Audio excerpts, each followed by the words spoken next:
بسم اللہ الرحمن الرحیم۔ حلال رزق کے بارے میں ایک عجیب واقعہ۔ محترم دوستو، اس ویڈیو میں آپ کو ایک واقعہ بیان کرتا ہوں، لیکن اس سے پہلے آپ سے درخواست ہے کہ ہمارے چینل کو سبسکرائب کر لو اور ویڈیو کو لائک اور شیئر کر دو۔ واقعہ یہ ہے کہ ایک دن امیر المؤمنین حضرت علی ابن ابی طالب رضی اللہ عنہ مسجد کے دروازے پر اپنے خچر سے اترے۔ آپ رضی اللہ عنہ نے اپنے خچر حفاظت کے خیال سے ایک شخص کے حوالے کیا اور مسجد میں تشریف لے گئے۔ آپ رضی اللہ عنہ کے جانے کے بعد اس شخص کے دل میں خیانت آ گئی اور اس نے آپ رضی اللہ عنہ کے خچر کی لگام نکالی اور فرار ہو گیا۔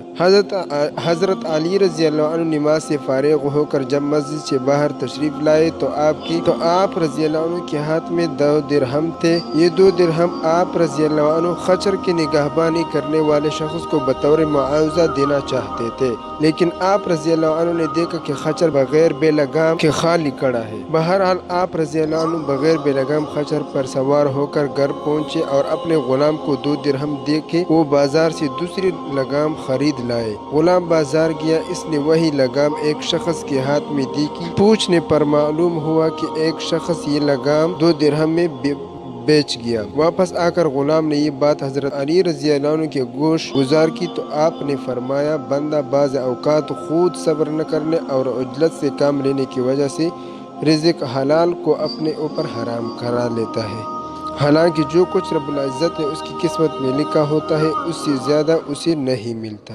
جزاک اللہ۔